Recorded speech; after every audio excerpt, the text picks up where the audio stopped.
ce 5 sur 7 matin, bonjour, merci de nous retrouver sur ce plateau matinal d'actualité et d'information.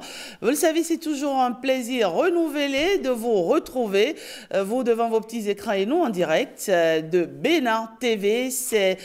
Aujourd'hui, nous sommes vendredi, bien entendu, vendredi 28 mars 2025. On parle culture sur 5 sur 7 matin de ce jour et toute l'équipe est déjà au complet pour vous accompagner 7h, 9h, c'est la tranche horaire d'antenne que nous couvrirons. Christelle Tongodo, bonjour. Bonjour Rachida Birmaman, bonjour à toutes et à tous. Le bulletin d'information, c'est avec vous et c'est dans un moment. Avant tout cela, bien entendu, chers amis téléspectateurs, vous le savez, tous les jours, c'est un menu bien programmé pour vous. De quoi allons-nous parler aujourd'hui? Comme tous les vendredis, nous parlerons donc d'événements et ce matin, nous allons parler notamment de la distinction de la grande soirée de distinction des artistes et musiciens Céleste. Il faut dire que c'est le plus grand événement de distinction internationale et cette année nous parlerons de cet événement, le pourquoi du comment. Nous parlerons également des trophées à gagner. Patrick Yossou sera là dans un moment pour nous expliquer tout cela. Et aujourd'hui nous avons comme artiste du jour évidemment la jeune artiste de la musique montante. Elle s'appelle Brissette. Brissette sera avec nous. Elle va nous parler de son dernier EP. Il s'agit de Coup de cœur. Coup de cœur, de quoi s'agit-il? Brissette sera avec nous ce matin. Elle nous expliquera un peu pourquoi ce titre et pourquoi avoir choisi plutôt de sortir un EP. Un EP. Restez avec nous, chers amis téléspectateurs. Il y aura bien entendu la revue des titres. Nous avons notre rendez-vous familial avec coach Fulgence à Rouen-Gonou et d'autres événements. Restez tout simplement devant vos petits écrans. Et bien entendu, le débat du jour s'intéresse aux blessures de l'enfance. Comment on en guérit, chers amis téléspectateurs? Vous avez la possibilité d'interagir avec nous en répondant à la question suivante. Avez-vous des blessures? Avez-vous gardé des blessures de votre enfance liées à vos parents? Si oui, comment en guérir? Partagez vos différentes expériences avec nous. Pour l'heure, c'est l'instant bulletin d'information. On retrouve Edjacho Christelle Tongodo.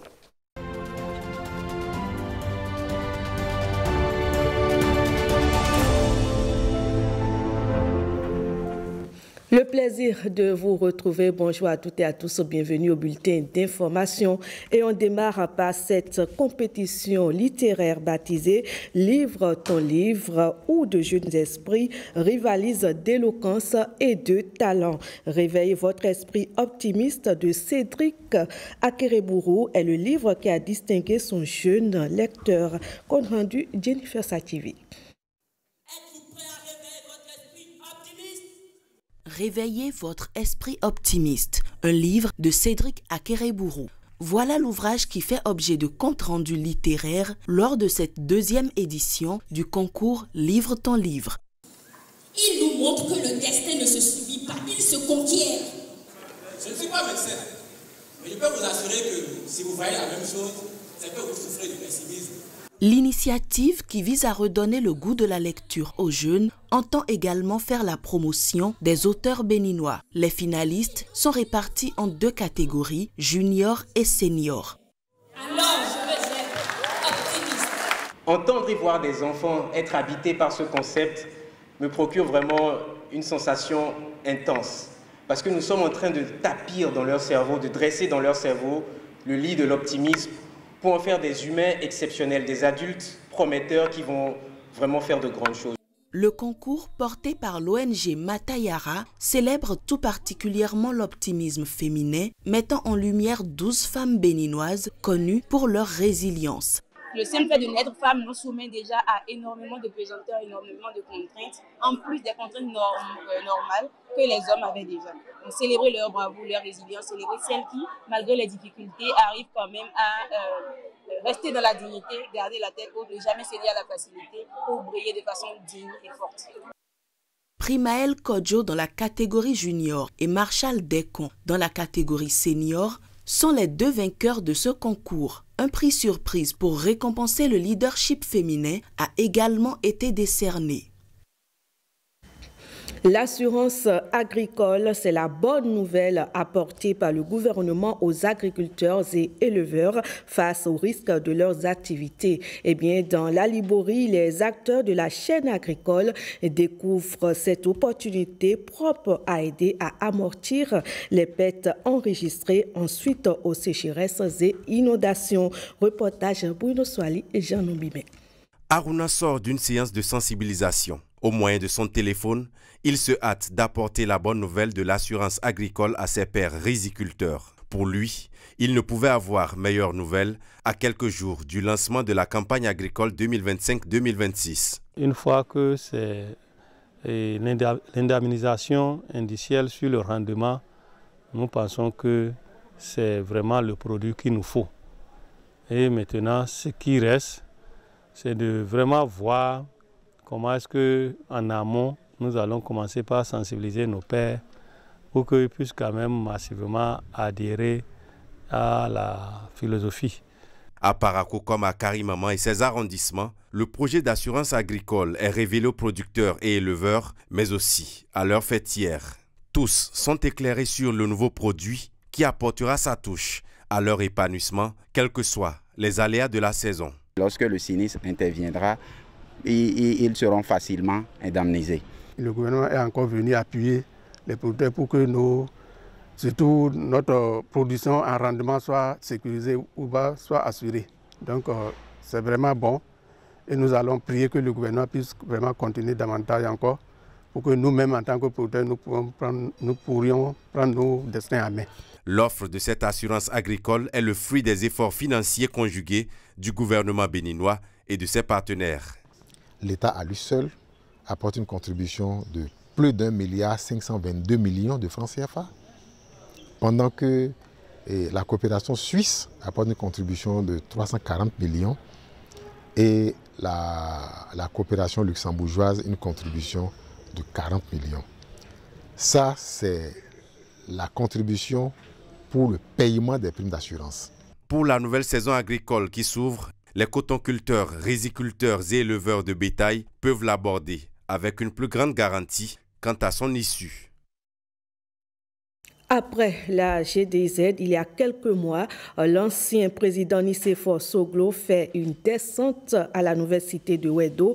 Il a visité ce mercredi les nouveaux logements sociaux guidés justement par les techniciens de la CIMO.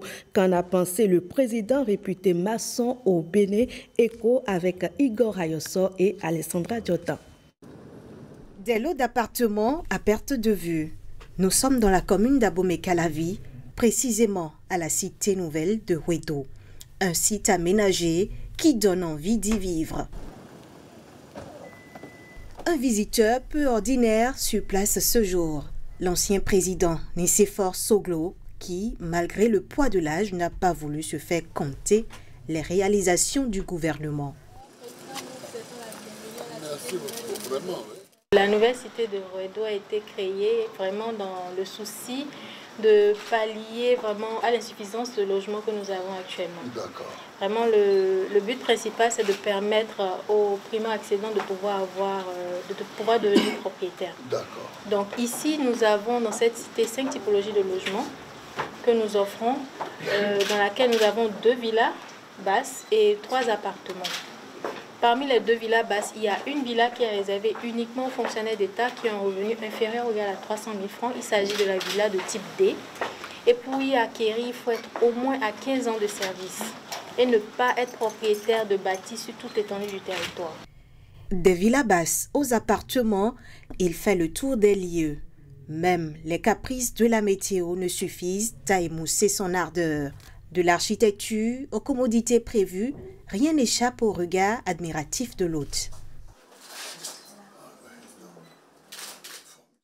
Le tout n'est pas de se contenter d'entendre. La meilleure des solutions quand on est un responsable, c'est d'aller voir par soi-même la réalité sur le terrain. On est en train de changer la vie de la population. On permet à des compatriotes de pouvoir devenir propriétaires, d'avoir d'autres compatriotes comme, mettons, les voisins. Je veux voir ce qui a été fait dans le pays de positif, je le dirai. Si quelque chose ne va pas, vous savez que papa dit toujours la vérité. Des mots qui sonnent comme des lauriers dressés au gouvernement. Nicéphore Soglo ne compte pas s'arrêter ici. Il va visiter dans les prochains jours le centre hospitalier international Chic d'Abomey-Calavi. Et ceci est une histoire de retour aux sources, mais surtout de redécouverte. Après plusieurs années passées à l'étranger, Rita Ruesinon, une béninoise de la diaspora, revient au pays et découvre un Bénin métamorphosé entre infrastructures modernes et valorisation du patrimoine. Elle partage son émerveillement, notamment devant le Sofitel Cotonou Marina Hotel et la route des pêches, nous dit Marcela Rossi. J'ai été bluffé par le travail qui a été accompli. Dès son arrivée à Cotonou, Rita est frappée par la métamorphose. Entre modernité et valorisation du patrimoine, elle partage son émerveillement face aux infrastructures qui redessinent le paysage. J'étais là il y a 2 ans, pratiquement et demi. J'ai vu que le Bénin avançait. La perfection n'existe pas certes, mais un travail aussi parfait qui a été accompli par ce gouvernement. Et là, on peut être fier d'être béninois. Le Sofitel Cotonou Marina Hotel, avec son architecture majestueuse et son luxe raffiné, symbolise à ses yeux l'ambition nouvelle du Bénin.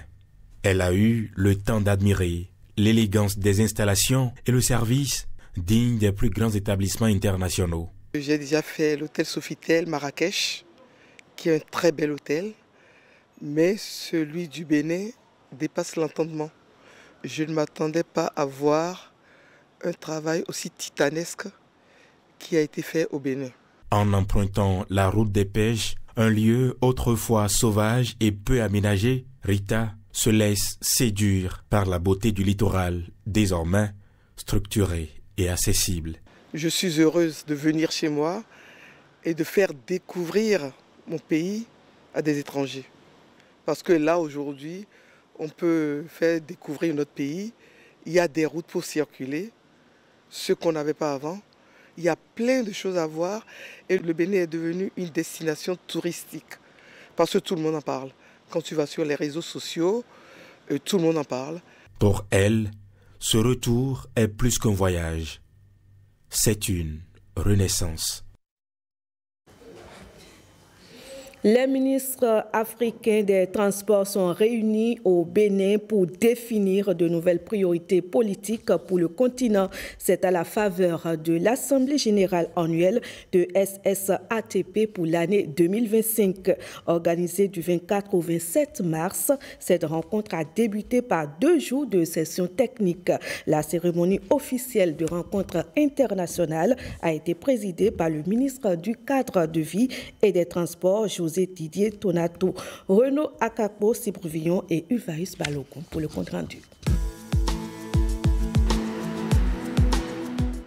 Cotonou est devenue la capitale des politiques de transport à l'échelle africaine, le temps d'une assemblée générale. Ce conclave de 4 jours a rassemblé plus de 250 participants, dont 9 ministres des Transports, plusieurs hauts fonctionnaires des institutions régionales et continentales, des partenaires au développement et des experts venus de tout le continent et au-delà.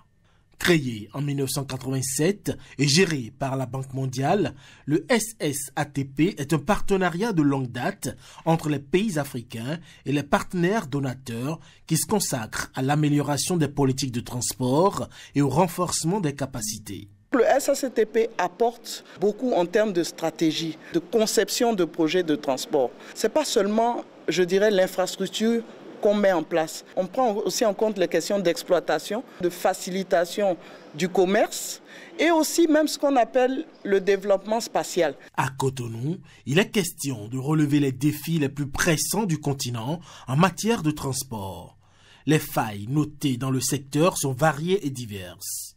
En plus des coûts jugés très élevés, les systèmes de mobilité urbaine sont soumis à la pression d'une croissance démographique rapide.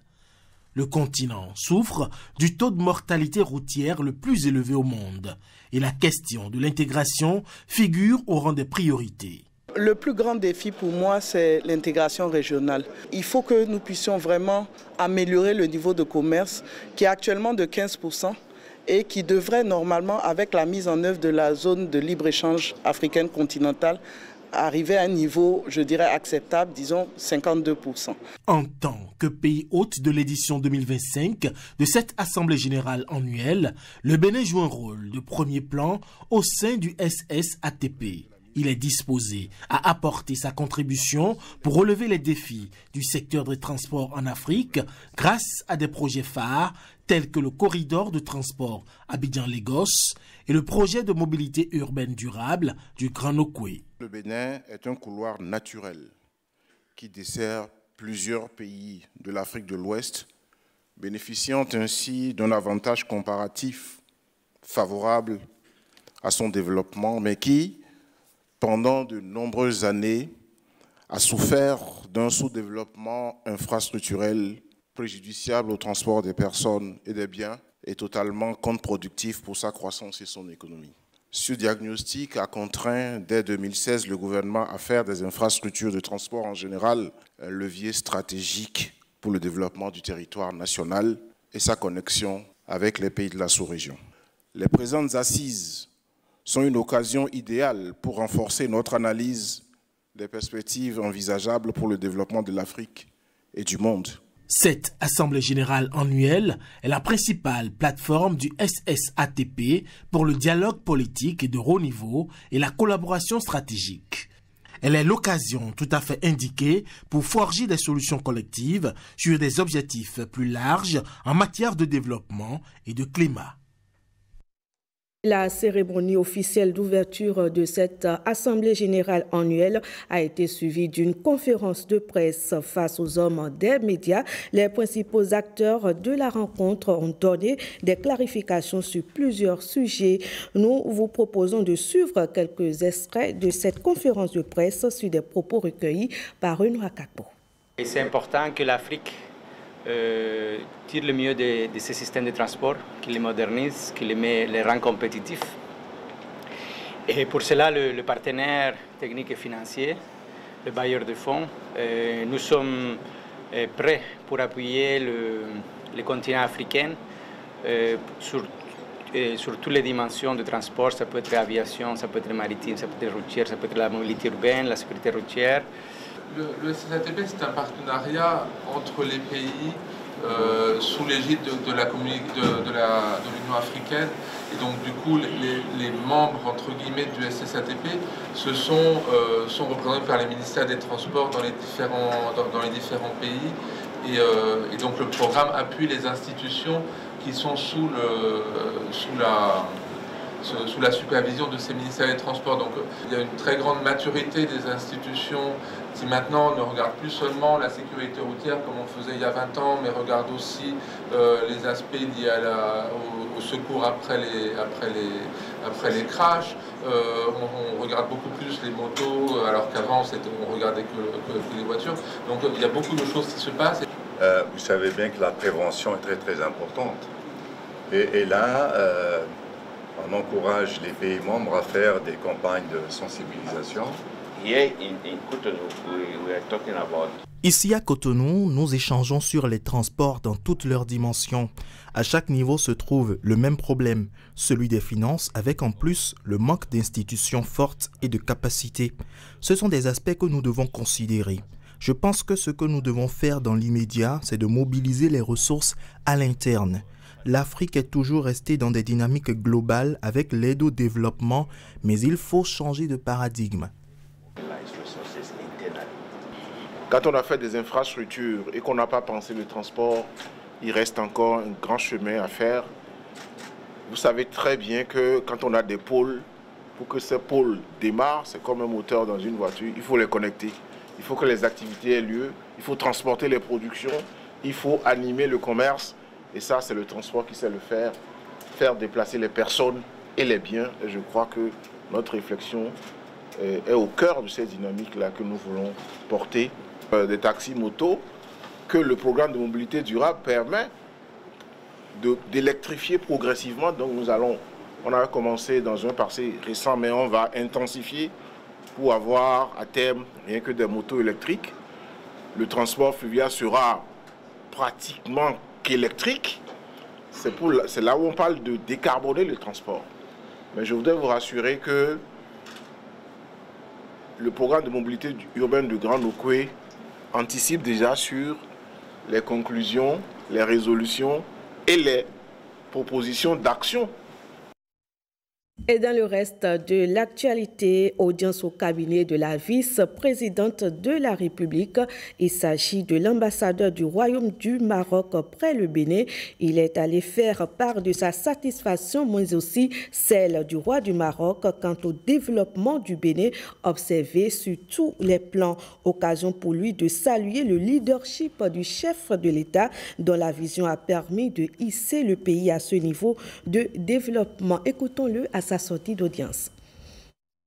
J'ai eu l'honneur et le plaisir d'être reçu ce matin par Madame la vice-présidente, grande chancelière, à qui je voulais transmettre les salutations du Royaume du Maroc et aussi son admiration pour tout le travail qui est fait par la vice-présidente et son leadership féminin, grâce à la volonté de son Excellence le Président Talon, qui a mis la femme dans une position vraiment au devant de la scène politique, aussi bien en tant que vice-présidente, mais aussi les femmes dans le domaine politique, avec une présence appréciée, très importante au niveau de l'Assemblée nationale et au niveau des mairies, et aussi au niveau des dernières nominations, ou des nominations avec une présence féminine aussi importante au sein du gouvernement.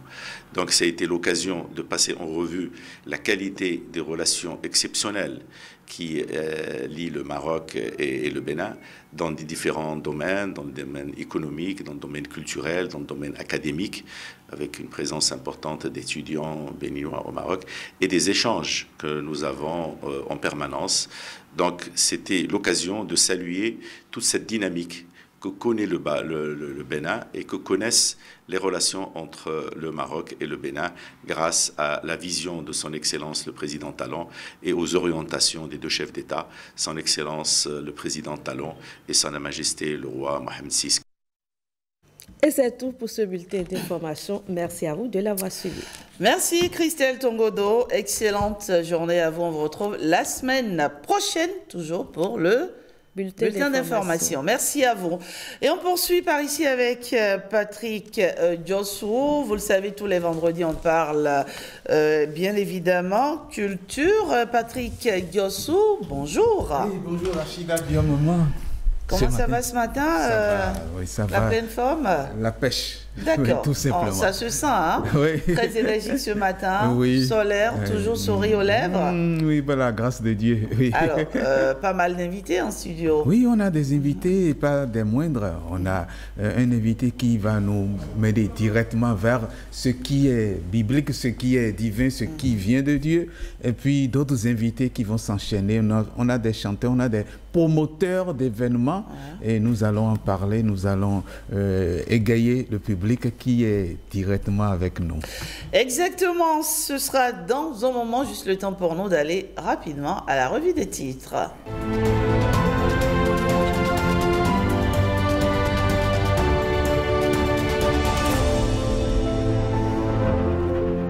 Et on démarre tout de suite par le quotidien d'information, le matinal, qui s'intéresse à la construction de la cité nouvelle de Ouedo. Eh bien, Nicéphore Soglo impressionné. Lire la déclaration de l'ancien chef de l'État après sa visite à Ouedo. L'emblème du jour s'intéresse également à cette actualité de la visite de Nicéphore Dieudonné Soglo à la cité de Ouedo. La qualité des matériaux de construction des logements appréciés par l'ancien président de la République. L'emblème, accélération des travaux de construction de l'hôtel de ville de Porto Novo, Patrice Talon, joint l'acte à la parole. Du côté du Béninois libéré, c'est plutôt la célébration du 5e anniversaire d'Ando Espoir qui intéresse nos confrères. Le Béninois libéré nous parle donc d'un mini-documentaire pour sensibiliser sur l'endométriose, faut-il le rappeler. Aujourd'hui, 28 mars 2025, eh bien, c'est la journée internationale de lutte contre l'endométriose. Et on va dire un grand bravo à Innocentia qui œuvre, n'est-ce pas, pour que ce mal recule. Le potentiel maintenant, police républicaine, les prêts secours hypothéqués, la caisse sous tension, les policiers inquiets, un audit de la caisse secours s'impose. C'est à lire dans les colonnes du quotidien. Le potentiel, un journal spécialisé dans l'investigation. Face aux dégâts de la désinformation, eh bien, Claudine Prudencio propose l'éducation aux médias et à l'information. Matin libre, à présent, politique nationale, Lucas Tropo recadré. C'est l'information en manchette de Matin libre. Et nous continuons notre quête des unes ce matin. On retrouve le quotidien d'information.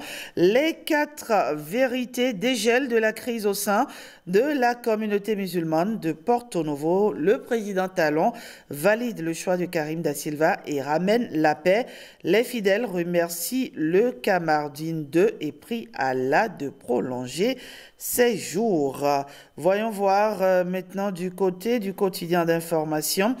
L'Indépendant, mosquée centrale de Porto Novo, Talon apaise les tensions et rétablit l'harmonie, affiche l'Indépendant. Et nous bouclons la boucle ce matin avec l'événement du jour qui s'intéresse aux examens, concours et tests de recrutement.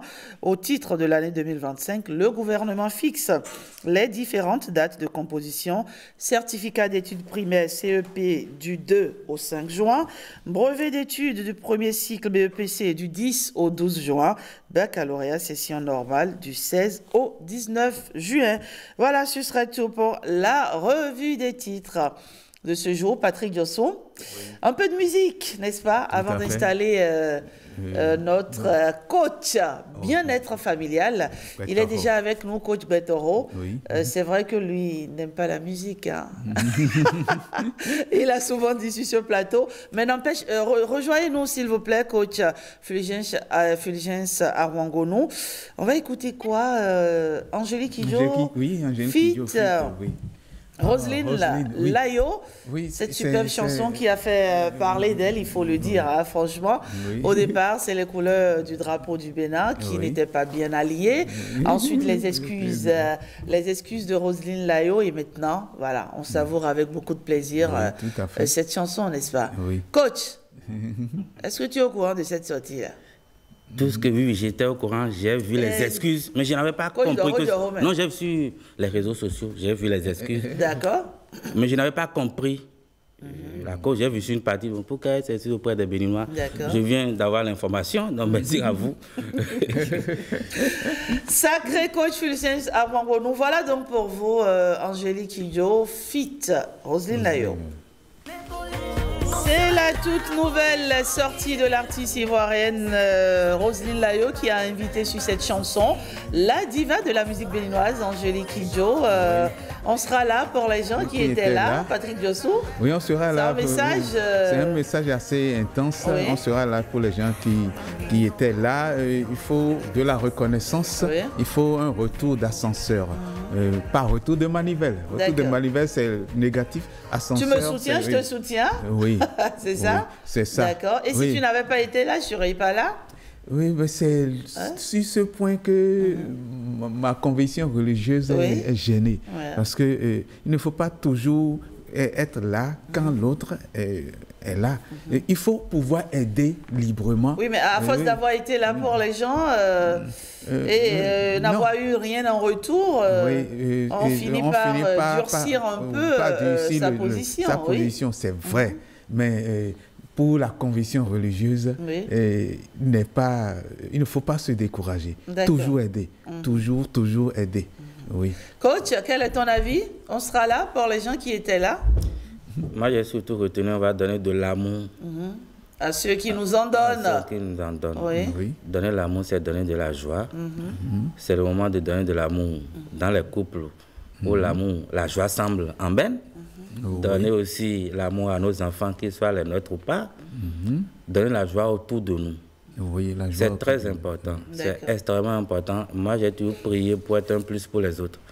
Peut-être qu'il y a des moments où je n'y arrive pas, mais ma conviction intime, c'est de tout faire pour être un plus pour les autres. Autant que nous sommes, nous devons être un plus pour les autres. Parfois, on ne le fait pas assez. On revient à la charge parce qu'on est des humains au-delà de tout. On est des humains. Mais au-delà de tout aussi, Angélique, la diva avec Jocelyne, je pense qu'il y a quelqu'un qui doit venir au niveau de l'autre. Je pense qu'il y a quelqu'un qui doit venir au rythme de l'autre ou c'est lui qui doit venir au rythme de l'autre pour qu'il y ait une très bonne harmonie. Ouais, c'est vrai, c'est une superbe chanson, mais j'ai le sentiment, moi, que cette chanson ne valorise pas trop notre diva. Ça, c'est mon avis. Avis partagé aussi. Il y a quelque chose qui... Ça ne passe pas. C'est pas la diva qu'on connaît, en fait. C'est pas notre Angélique Kidjo qu'on aime bien. C'est pas trop son registre musical. La voix est là, c'est vrai. On reconnaît Angélique, sa portée vocale. Mais c'est pas son registre musical, voilà. Mais c'est une belle chanson en tout cas. Belle chanson. Soyez là pour les gens qui étaient là, les gens qui sont là, et même pour les gens qui n'ont pas été là, voilà, qui n'étaient pas là. Merci, je serai toujours là pour toi en tout cas, Patrick Dessous. Je serai là pour ma belle Rebecca Kedjaondé aussi. Coach, je serai toujours là. Merci. Allez, voici pour vous la rubrique bien-être familial et vous aussi, vous le savez, on sera toujours là pour vous.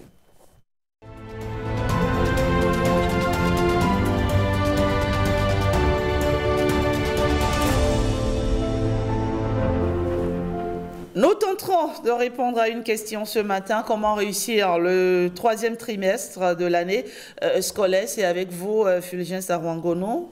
Alors, de quoi s'agit-il? Expliquez-nous un peu la thématique du jour. À l'école, c'est le dernier tournant de l'année scolaire. Au public, on a commencé un second semestre. Dans le privé, on a commencé un 3e trimestre. Et ce dernier tour pour nos candidats aux différents examens, encore que ce matin, depuis un moment, on a les dates. On connaissait quand même peut-être le mois m'a été quelque part. Dans un établissement, quand on demandait au fondé les dates, il dit que lui, il peut dire le mois, mais il ne peut pas encore donner parce qu'il attend quand même que les dates soient sûres. Mais c'est officiel. C'est officiel. Déjà officiel. Le compte à rebours a commencé et c'est important quand même d'accompagner nos enfants à réussir et réussir brillamment. Vous savez, nous, à l'Académie du leadership et de management de la famille, tout est une question basée sur l'approche. On parle toujours de l'approche par capacité. Même en famille, l'approche par capacité dont on parle à l'école, c'est aussi en famille, un peu partout. Et l'approche par capacité est claire. Le succès est dans l'action. On ne peut pas réussir si on ne mouille pas le maillot. Et quand nous parlons de l'approche par capacité, nous parlons de la trilogie du succès. Parce que quand vous dites à quelqu'un que le succès est dans l'action, tout le monde peut dire ça.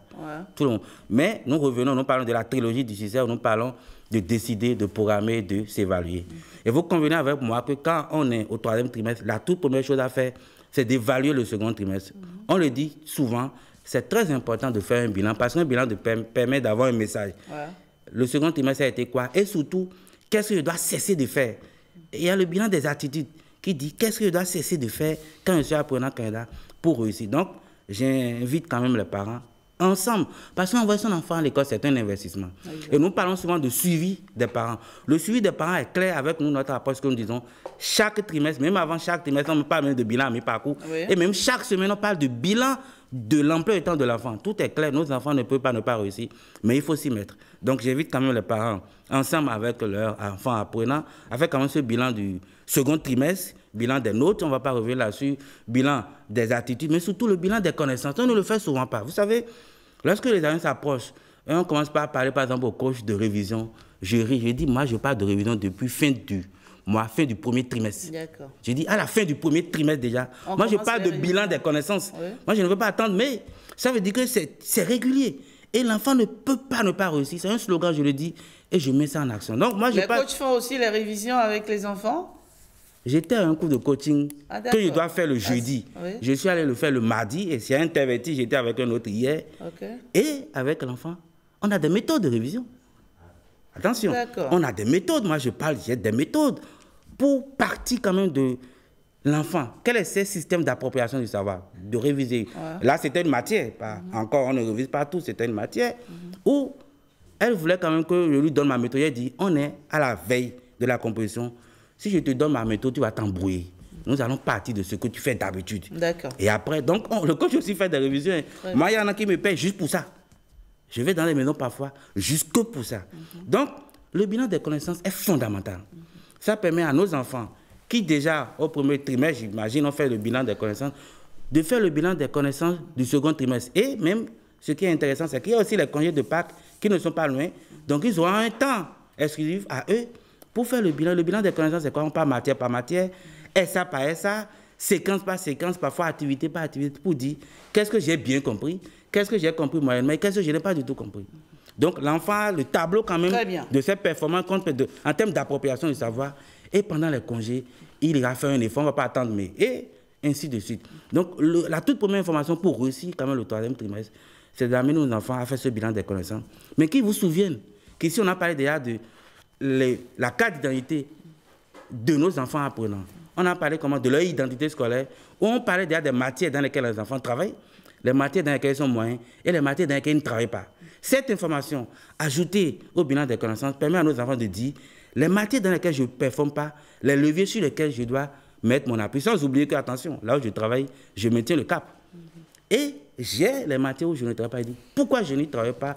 Et on est en action pour y arriver. Et pour réussir au troisième trimestre, il faut, j'invite aux parents avec leurs enfants à fixer les objectifs du troisième trimestre. Comment je vais travailler, l'objectif global de compétences, performances. C'est très important. Quand le troisième trimestre commence, peut-être on va parler après du rôle des parents. Les parents ont un rôle majeur à jouer. Le succès des apprenants au troisième trimestre, le succès général de nos enfants dépend aussi de ce que nous, parents, nous disons de nos enfants. C'est très important. Si nous passons le temps à leur démontrer qu'ils ne sont pas meilleurs, encore qu'ils sont tous des champions des meilleurs, ça pose un problème. Si nous ne connaissons pas leur période d'appropriation du savoir, l'enfant qui doit prendre ses cours le soir, on le prend le matin tôt, il ne performe pas, on dit toi tu es nul, c'est faux.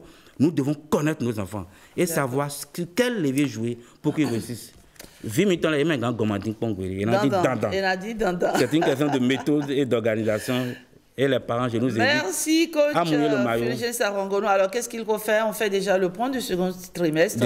Et on se projette au troisième trimestre. Mais cette fois-ci, oui. Quand on a un enfant candidat, comme le coach aussi, on a un parent candidat. Oui. Ça veut dire qu'au troisième trimestre, je suis parent candidat. La disponibilité des parents, j'attire leur attention. Oui. C'est un investissement. On fait du mieux que nous pouvons. On fait du mieux que nous pouvons. C'est pas évident. On va encore mettre un peu l'appui. Le boulot, vous vous imaginez, en tant que professionnel des médias, c'est des journées franchement dingues, on va dire. On vient peut-être au boulot le matin, on rentre à 23h, oui, on va trouver le moyen. Parfois à 1h, parfois à 20h, mais on trouve toujours le moyen de s'occuper de ses enfants. Ça va y arriver. On a un peu de temps, on va y arriver. Merci. Je donne un petit exemple pour finir. J'étais parce qu'il faut attirer l'attention des parents. Vous imaginez un enfant de terminale qui, on constate, à l'heure où nous sommes, la dernière fois qu'il a écrit le cours de SVT, c'est en novembre. Il ne recopie pas les cours. Et puis, il y a beaucoup d'enfants comme ça. Non, c'est des réalités. Je pense qu'on va aborder cette thématique. En novembre, on ne m'a pas dit. J'étais là, dans l'établissement, pour un cours de coaching. Quand on l'a envoyé... Les parents ne l'ont pas su. C'est pourquoi je dis aux parents, jetez un coup d'œil. Prenez juste les cahiers feuilletés, il y aura des vides. Soyons disponibles pour cette entreprise, pour cet investissement-là. Vous savez, quand on va finir sur terre, on va dire, c'est l'enfant de tel. On ne va pas dire que j'ai été ministre ou coach. Allez, coach Fulgence Arongono, vous restez avec nous pour le débat. À tout de suite. Patrick Diossou. Alors, c'est assez poignant comme message. Occupez-vous de vos enfants. C'est vrai que ce n'est pas évident. C'est vrai qu'on court tous les jours à la recherche du pain quotidien, mais il faut trouver le moyen de s'occuper de ses enfants. À quoi ça sert d'être un homme en cravate? À quoi ça sert d'être un homme accompli professionnellement si vos enfants échouent? À quoi ça sert d'être un homme qui a réussi si vos enfants deviennent des délinquants, si vos enfants deviennent des fardeaux pour la société? Il ne sert à rien, franchement, de courir et d'oublier l'essentiel. Parce que c'est ça, l'essentiel. Je le pense sincèrement. Patrick Diosso. C'est vraiment l'essentiel. Ça me fait penser à ma fille, qui a écrit dans son ouvrage « Mon père, l'OETB m'a pris mon papa ». Et elle le dit franchement, elle le disait franchement, je n'avais pas connaissance, je ne savais pas que c'est allé jusqu'à ce point-là.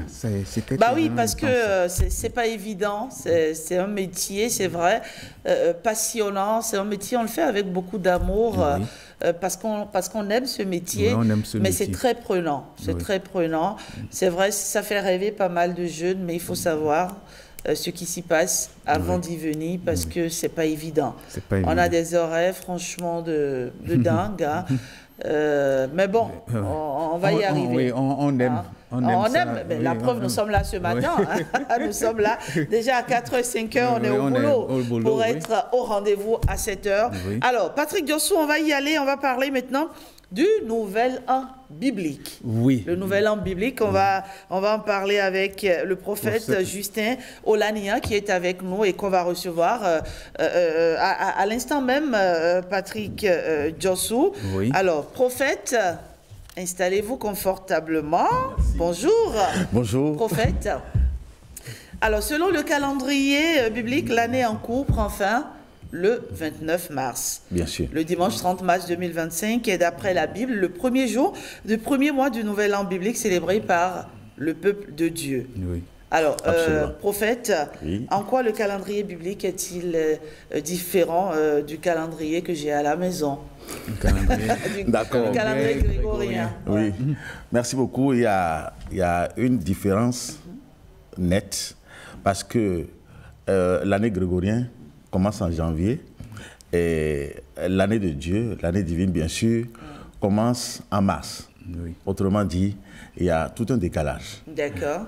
Quand nous prenons aussi la division des temps, c'est-à-dire comment le calendrier divin se déroule, nous comprenons que le calendrier est divisé en 12 mois dans un premier temps et chaque mois est divisé en 4 semaines. Aucun mois dans l'année divine ne compte 5 semaines, comme nous avons l'habitude de retrouver dans le calendrier grégorien. D'accord. Et quand vous suivez aussi la manipulation des heures, c'est totalement différent parce que Dieu, dans un premier temps, au moment où il a commencé par créer toutes choses, il a séparé la nuit d'avec le jour. Mais quand vous prenez le calendrier grégorien, la façon dont on nous a appris à compter les heures, nous constatons nettement qu'il n'y a pas une séparation. Quand on dit 1h du matin, on conduit tout droit et on revient encore dans la nuit et voilà les 24 heures. Alors que pour compter un jour, il faut séparer le jour d'avec la nuit. Il faut 12 heures pour la journée et 12 heures pour la nuit. Donc quand vous prenez en global, les deux calendriers ne disent pas les mêmes choses.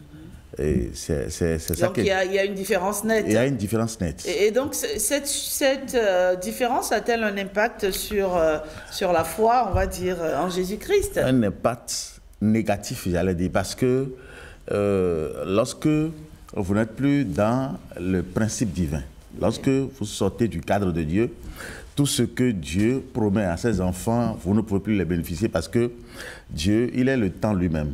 On l'appelle l'éternel. Quand on dit éternel, c'est ce qui ne finit pas. Donc, c'est pourquoi il n'aime jamais qu'on touche au temps. Donc, lorsque vous n'êtes plus dans le temps de Dieu, parce qu'il programme tout par le temps, il envoie tout par le temps, même l'adoration qu'on lui donne, ça doit être donné les jours de sabbat. Mais à l'heure d'aujourd'hui, nous constatons que l'adoration est allée ailleurs. L'adoration est donnée dimanche. Voilà que Dieu n'a pas programmé dimanche. Donc, quand on sort du cadre de Dieu, quand on sort du temps de Dieu, on perd tous les bienfaits, tous les biens que Dieu envoie à son peuple. Et c'est ça qui justifie d'ailleurs toutes ces calamités que le corps du Christ vit aujourd'hui. D'accord. Et donc, le nouvel an biblique démarre le... Oui, le samedi 29 mars prochain, ça fait la fin de l'année vraie de Dieu, le dernier sabbat de l'année dans laquelle nous sommes. Et le dimanche, son lendemain, le dimanche... C'est le jour de l'an. Voilà, le dimanche 30 mars 2025 prochain, ça fait le jour de l'an. D'accord, très bien. Et quels sont... Oui, Patrick Yossou? Non, en fait, je voulais juste, par rapport à ce que le prophète dit, pour que les téléspectateurs puissent comprendre, il fait la différence entre le jour du sabbat et le dimanche. Oui. Donc le sabbat, c'est le samedi. Et bon, enfin. Voilà. Oui, sur ça, le samedi n'indique pas forcément le sabbat. C'est parce que le sabbat qui est devant nous actuellement tombe sur samedi. Parce que le sabbat n'est ni samedi ni dimanche. Le sabbat peut tomber sur n'importe quel jour confessionnel. Oui. D'accord, très bien. Et quelles sont les précautions à prendre pour une nouvelle année biblique réussie, prophète? Merci beaucoup.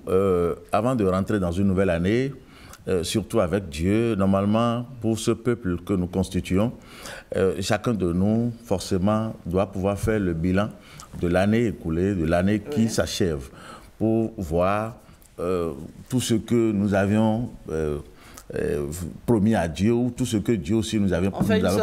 Voilà, de bilan, voilà. Oui. Et aussi projeter des choses pour l'année prochaine. Prier aussi, c'est ça d'ailleurs qui justifie le jeûne que nous sommes en train de faire. On va demander beaucoup de choses parce que c'est Dieu qui bénit l'homme. Donc, lorsque vous parvenez à prendre conscience de cette manière, je crois que Dieu bénit et l'année réussit toujours. Très bien. Et maintenant, j'imagine le peuple de Dieu vous regarde. Absolument. Vous avez sans doute un message à lui adresser. Oui, le absolument. Peuple de Dieu qui est au Bénin, qui est dans le monde entier, qui est un peu partout. Dans un premier temps, je dis bonne et heureuse année au président de la République, son Excellence Monsieur Patrice Talon. Aussi, je dis bonne et heureuse année à RS 21. Au monde entier, à tous les humains sur la terre en général, et aussi en particulier à tous les Béninois et au corps du Christ, le peuple très saint de Jésus-Christ. D'accord. Merci, prophète, prophète Justin Olania. Vous êtes prophète de l'Église universelle pour la restauration de la vision divine, le RVD. C'est bien ça, je prononce bien. Oui, c'est bien. Merci. Ce sera tout, n'est-ce pas? Merci beaucoup. Bonne année à vous. Merci beaucoup. Bonne année aussi à vous. Merci et à très vite sur 5-7 matin. Alors, Patrick Yossou, maintenant qu'on en sait un peu plus sur le nouvel 1 biblique, nous allons nous intéresser à une soirée de distinction, l'un des plus grands événements de distinction internationale des Célestes. Alors, une soirée qui tombe sur la fin de l'année biblique, le samedi 29 mars 2025.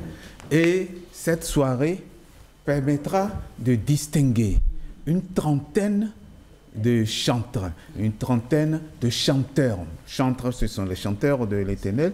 Une trentaine de musiciens, une trentaine de personnes qui sont du monde musical. Alors, nous allons inviter 2 personnes à venir en parler avec nous.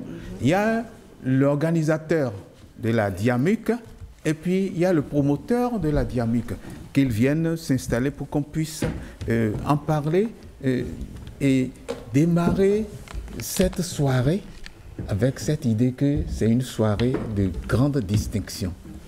Bonjour Romario. Bonjour doyen. Bonjour madame. Bonjour, vous êtes Romario Awa Dida, vous êtes organisateur de la soirée de distinction.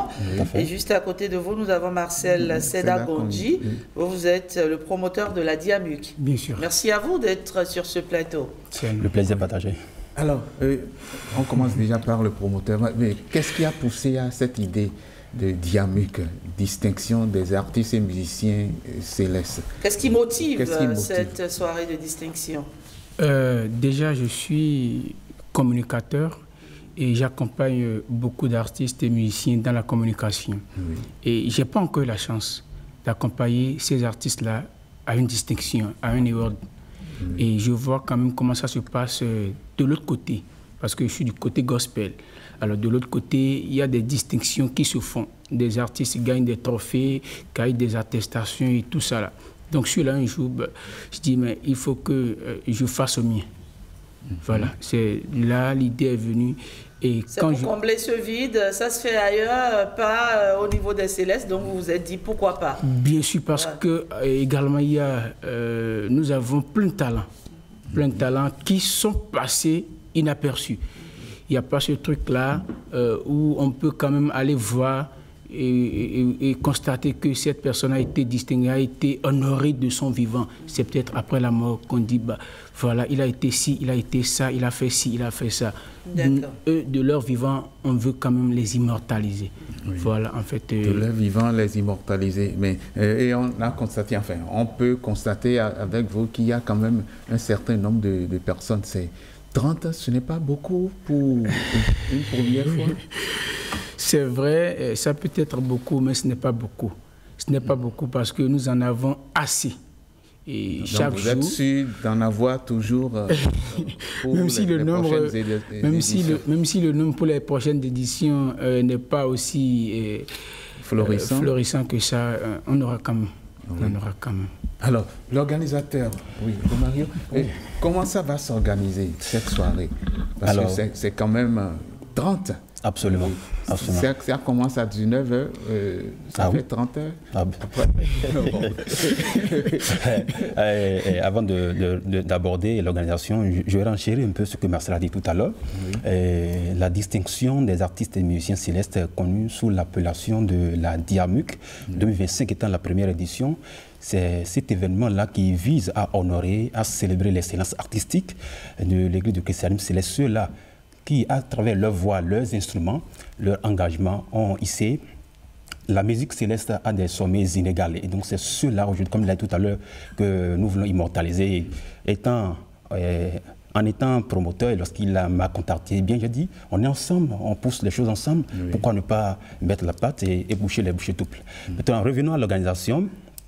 Il s'agit bel et bien d'une soirée de gala et il y a plusieurs menus au jeu. Il y aura la prestation, il y aura des prestations, j'allais dire. Il y a un dîner de gala, il y aura des échanges, il y aura des photos. Et donc la soirée, elle sera vraiment à la taille parce que c'est un événement international. Qu'on le veuille ou non, il y a des pays qui sont associés. L'internationalisation, parlez-nous des pays qui sont... Alors, pour le compte de cette première édition, nous avons identifié 4 pays, l'Église du christianisme étant internationale, à savoir le Bénin, le Nigeria, la Côte d'Ivoire, la France, et c'est le Bénin qui accueille. D'accord. Donc 4 pays, mais accueillis, en fait, les autres pays sont accueillis au Bénin. Oui. 30 distinctions, mais les catégories de distinctions. Alors, nous avons 7 différentes catégories, à savoir la catégorie des artistes chanteurs traditionnels, la catégorie des artistes chanteurs modernes, la catégorie des artistes chanteurs modernes, la catégorie des artistes musiciens, la catégorie des artistes animateurs, la catégorie des artistes influenceurs et comédiens, et enfin la catégorie de leadership, ingénieur de son et production audiovisuelle. D'accord. Alors, vous qui êtes le promoteur, est-ce que de mémoire, vous pouvez citer pour chaque catégorie quelques personnes? Oui, je sais sûr. Que la musique traditionnelle, il y a le grand pêcheur, le patriarche, comme on l'appelle. Dido Nami Félix, le pêcheur. Oui. Il y a également Djababa qui fait du traditionnel. Ok, oui, du traditionnel. Oui, du traditionnel. Alors, moderne, il y a les Anateko. Oui, Anateko. Johnny Suro, qu'on connaît très bien. Raphaël Chéhi, qu'on ne veut pas présenter. Eric Hamon, qui est de l'autre côté des artistes, Belgique, des artistes musiciens. Du côté du Nigeria, il y a Alabasta. Oui. Voilà, du côté de la Côte d'Ivoire, il y a King Eddie Emou. Et au Bénin, il y en a également. Oui, voilà. En France, Papa Elimé, Samuel Elimé, El Samata, l'influenceur Balogun, Sa Majesté, qui est également en France. Et voilà, il y en a tellement. Donc c'est toute une pléiade de musiciens, d'artistes, d'arrangeurs. Mais vous n'avez pas pensé aux journalistes? Non, mais attendez, bien évidemment, on a pensé aux journalistes quand on prend quand même l'audiovisuel. Mais ce n'est pas seulement vous qui êtes sur le plateau qui êtes des journalistes, il y a des journalistes cadres également. Et quand je prends la catégorie de leadership, ingénieur de son, production audiovisuelle, il y a quand même Amitié Sabidi qui est nominé dans la catégorie de production audiovisuelle. Il a fait le RTB. Oui, absolument. Donc il y a des journalistes parmi nous. Il y a des journalistes, d'accord. Absolument. Okay. Donc voilà, maintenant le lieu. Parlons du lieu. Et le lieu, ce n'est pas Cotonou, c'est Godomé. C'est à Godomé. Absolument à Godomé. C'est où exactement? À la salle de fête Lucide Palace. Oui.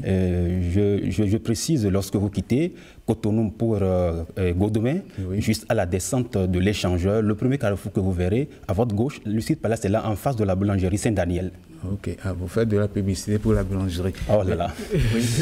Bon, alors, donc, le rendez-vous, c'est le samedi 29 mars 2025 à 19h00. Est-ce que c'est 19h béninoise ou 19h vraiment 00? C'est à 19h00. Vraiment 00. 00. Parce que c'est quand même 30 artistes. Si on doit comptabiliser juste 10 minutes par artiste, je vois là où c'est important. Donc voilà. Donc rendez-vous calé pour le samedi 29 mars 2025 à 19h00 oui, à Palace. Lucide Palace. Lucide Palace à Godomé. Oui. Merci beaucoup. Merci. Chers amis, Romario Awa Dida, merci, cher organisateur. Merci. Marcel Sedagondi, merci, cher promoteur, merci d'être passé. Allez, on espère que tout se passera bien, d'accord? Et qu'est-ce qu'il faut souhaiter? Bon courage. Oui. Merci. Ça fait plaisir parce que ça fait plaisir parce qu'il y a des noms qu'on ne connaissait pas, qu'on ne savait pas. Céleste, Raphaël Chéhi, Aimé Isaac, David Sass, le saxophoniste. L'artiste Fatih aussi, non? Fatih, oui. Il y a pas mal de musiciens quand même qui sortent. Amel Zanginou, le batteur international. Oui, l'un des meilleurs El Coutinho, voilà. El Coutinho, c'est l'un des meilleurs. On va s'en arrêter là. Merci à vous. Merci à vous également. Excellent. Vendredi, le débat c'est dans quelques instants, chers amis téléspectateurs. Restez avec nous et surtout, n'oubliez pas d'opiner sur nos différentes plateformes, Facebook, Twitter, WhatsApp également, en répondant à la question suivante. Avez-vous gardé des blessures de votre enfance liées à vos parents? Si oui, comment en guérir? Partagez vos différentes expériences avec nous. Ça aidera certainement ceux qui nous regardent. Ça nous aidera à guérir. On vous retrouve juste après ceci, chers amis téléspectateurs. Une parenthèse publicitaire. Cette matin qui se poursuit, le débat c'est dans un instant. On parle ce matin des blessures intérieures de l'enfance, mais avant cela, on va écouter ce tout nouveau son de notre artiste. Son nom c'est Vano Baby. C'est une nouvelle sortie, pas encore clippée, mais le challenge a démarré sur les réseaux sociaux. Allez, regardez Vano Baby.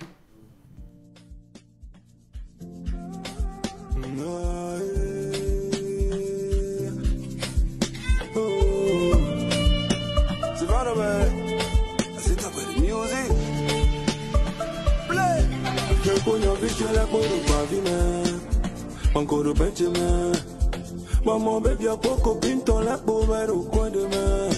Bongini, mais je suis timide. À mon whisky d'un con, champagne d'un con, on bon moyen d'être au boyaman. Mademoiselle, bonsoir, mon quartier glacé. Baby, elle boîte à main, pas gagé, mais on dirait tu m'as passé. Mademoiselle, bonsoir, voulez-vous danser? Nous rigolons, nous danser, n'a blanc semblant pour l'embrasser. Moto cani, do bandime, ma blue Jimmy, do bandime, boy non bateau, do bandime, bon accolto, do bandime, on a les kebani, do bandime. Vraiment, ils ont bien organisé. La fête est bien passée. Le maire a bien passé. Je n'aime ça. Sacré Vano Baby, le chef du gang dans sa toute nouvelle sortie Do Bandima. C'est une chanson en tout cas que j'aime bien, assez rythmée. Le message il est assez fun, ça donne juste envie de danser. On soutient l'artiste Vano Baby qu'on va certainement recevoir dans les jours à venir par ici. Allez, on y va tout de suite pour votre débat Voici pour vous le débat du jour.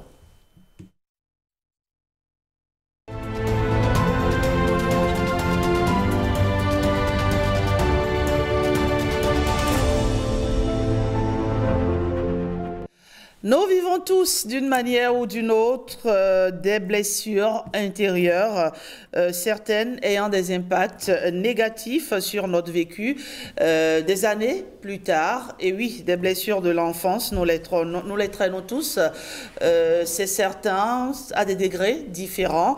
Et ces blessures, comment on les répare, comment on en guérit, comment on se libère de ces fardeaux si lourds à porter des années plus tard. On en parle avec mes débatteurs de ce matin. Ariane Haïté, bonjour. Bonjour, ma chère. Présidente de l'ONG IAM, incontournable invitée des vendredis.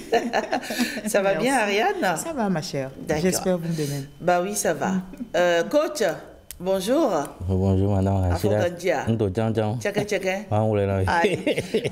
Nous retrouvons Lali Adimiton, notre psychologue bien-aimé. Bonjour, monsieur Lali Adimiton. Bonjour, madame. Ça fait plaisir de vous retrouver sur ce plateau. Ça fait un bail. Hein? Le plaisir est partagé. Alors, vous nous direz, en tant que spécialiste, comment on sort de ce cercle parfois très infernal qui parfois nous empêche d'avancer, qui parfois nous empêche d'aller de l'avant. Alors, Lali Adimiton, comment est-ce qu'on peut définir les blessures intérieures de l'enfance? Qu'est-ce que c'est?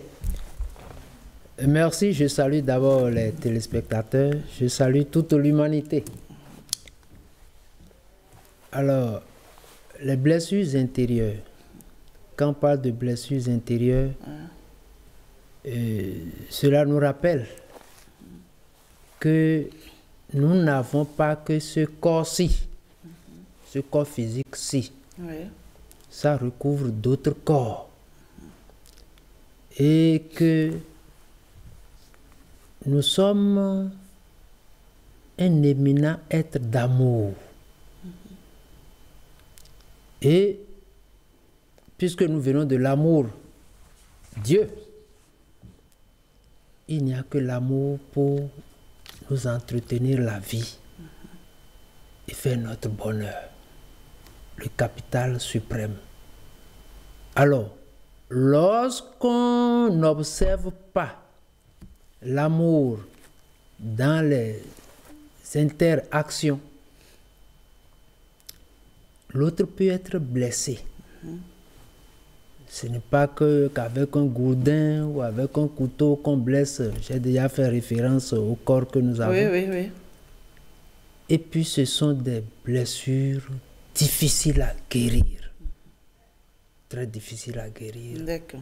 Oui, on va y revenir, s'il vous plaît. Alors, on parlera donc de l'enfant intérieur qui est blessé. L'enfant intérieur oui. qui est blessé. Vous savez, nous sommes comme cette poupée russe-là. C'est différentes sortes de poupées agrégées l'une sur l'autre. Ce sont des poupées qui en contiennent d'autres. Vous voyez? D'accord. Donc, l'enfant intérieur, c'est l'être subconscient-là qui n'oublie jamais, qui toujours réagit. Positivement ou négativement. Ici, dans le cas, c'est souvent négativement.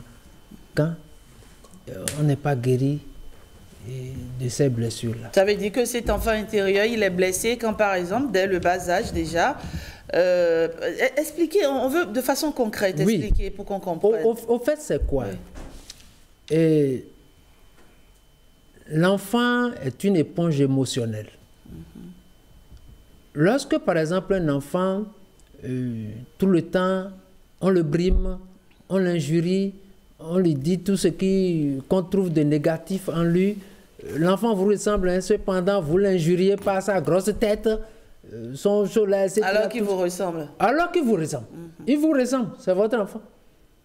C'est pour ça que je dis qu'il vaut mieux que nous cultivions la parenté responsable, bienveillante, que d'être géniteur. Est-ce que vous voyez? Donc, l'enfant ayant trop de confiance en les siens et les siens étant les premiers qu'il a découverts, ne pense pas qu'on puisse lui trouver des défauts. Alors il est marqué, il se dit c'est ça la vie et réagit en conséquence. On va en arriver aux conséquences. Très bien. Coach Betoro, aujourd'hui, vous avez plus d'une décennie d'âge, plusieurs décennies d'âge. Est-ce que vous traînez en vous certaines blessures intérieures, par exemple? Merci à vous, Madame Rachidat. Je vais revenir pour compléter ce que le psychologue a dit par rapport aux blessures intérieures. Vous savez, tout au long du processus de socialisation de l'enfant, il y a parfois de ces événements qui marquent sa vie et qui changent l'attitude et la perception que l'enfant aura de son environnement plus tard. Nous parlons du système relationnel. Et permettez-moi de saluer ce matin le coach Amendé qui a écrit un ouvrage là-dessus, je crois bien. Donc il y a de ces faits qui marquent votre vie et qui changent la perception que vous avez de telle ou de telle chose de la famille. Je donne un exemple simple. Il y a de ces enfants qui n'ont jamais connu la joie familiale. Parce que peut-être très tôt, il y a eu séparation de papa et maman, l'enfant est resté avec sa maman. Et tout le temps, maman a passé tout le temps à dire, les hommes sont mauvais, papa a fait ci. L'enfant, la perception que cet enfant a eue, puisqu'il n'a pas eu la joie, l'émotion de joie dans l'environnement familial, crée de séquelles émotionnelles chez cet enfant. Et vous allez voir quand demain, cet enfant, cette fille ou ce garçon va grandir, soit il va tout faire pour maintenir une vie de famille à tout prix, soit parfois, il n'aura pas les attitudes et il va aussi perdre. Mais dans la majorité des cas, c'est des gens qui font tout, soit pour garder leur mari, pour vivre, pour ne pas connaître ce qui s'est passé avec papa ou maman. Je ne veux pas reproduire la même chose. Oui. Et quand on dit garder, parfois, ils utilisent tout. Donc ce sont des séquelles que nous gardons. Et il n'y a pas d'individu sans séquelles. Bon, c'est vrai que ce n'est pas la même chose.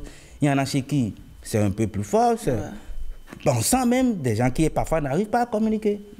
Il y a même des gens, même à l'école, leur tout premier maître ou maîtresse, la perception qu'ils ont parfois de l'école va dépendre de relationnel qu'ils ont avec cet enseignant. Peut-être qu'il passe tout le temps à insulter. L'enfant très tôt n'a pas envie de venir à l'école. Et il peut vous dire, très tôt à l'école, il n'a pas aimé l'école parce que, et c'est plus tard qu'il a connu des gens qui ont travaillé sur lui et il a changé la perception.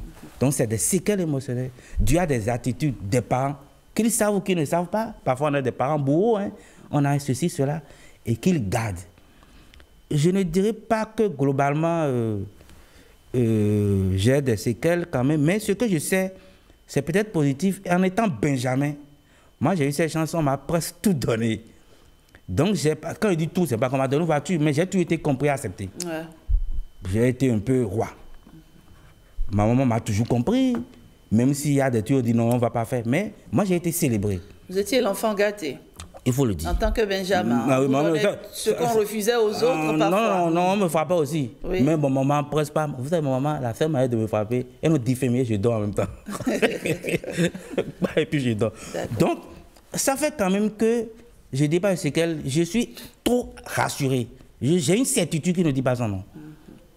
Je suis trop sûr de moi. Ça peut être un défaut.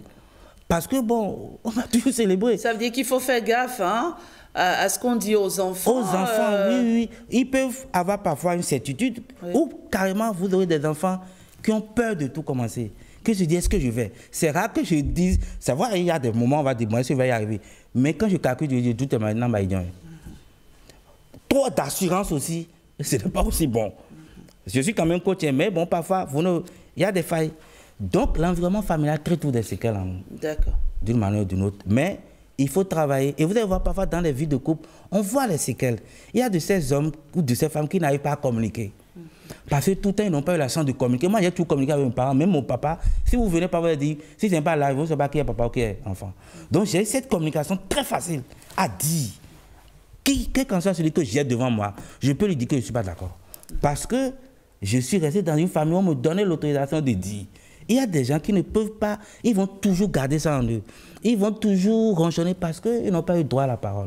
Donc, c'est peut-être cette manière où des séquelles, des trucs émotionnels qui restent en nous, mais avec le temps, quand vous avez un partenaire, bien quand vous sentez vraiment le besoin, il y a des spécialistes qui vont vous accompagner pour vous améliorer, je vais dire.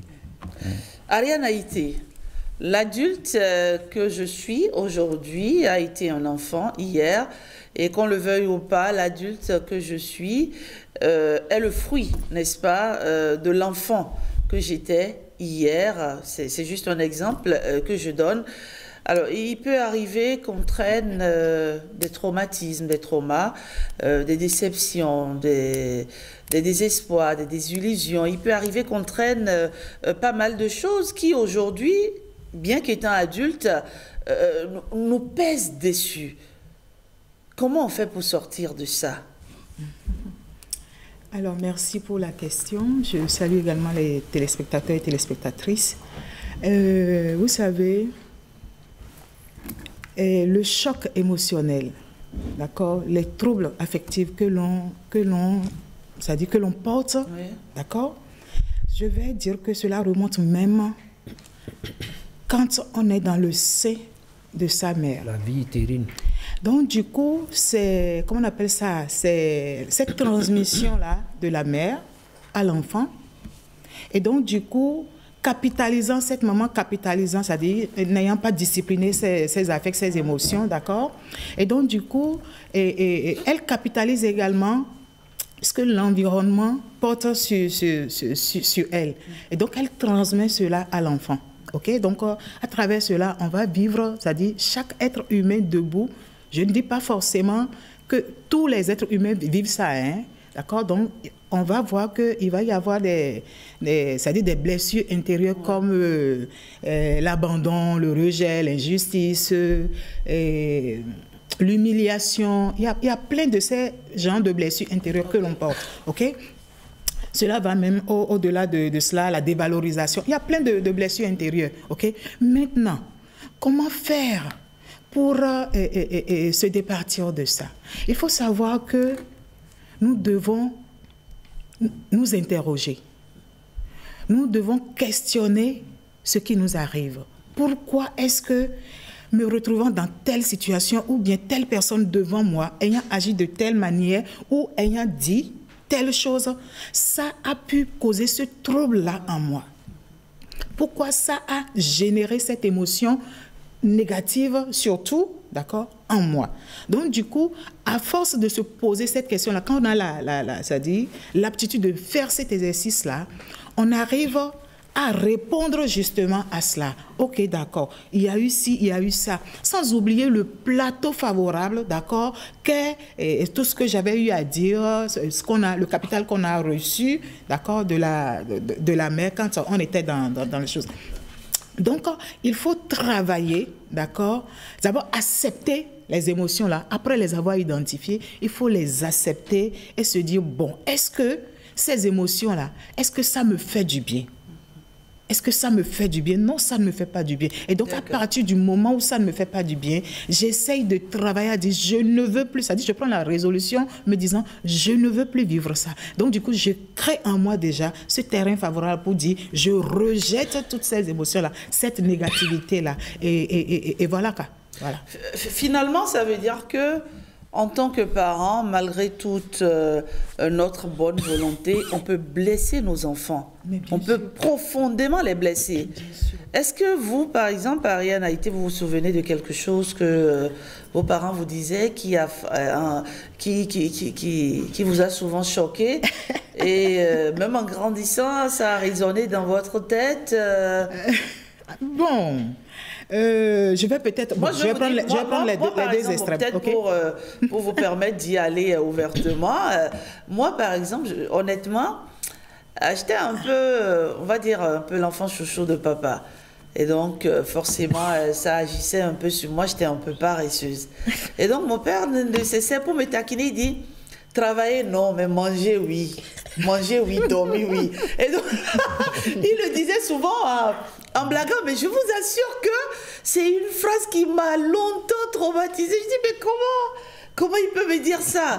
Donc, il y a de petites choses comme ça. Il le disait, hein, bon, en blaguant, hein, devant tout le monde. Toi, là, Rachid, travailler, non.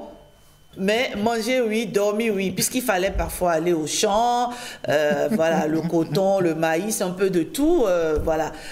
Et donc, et vous?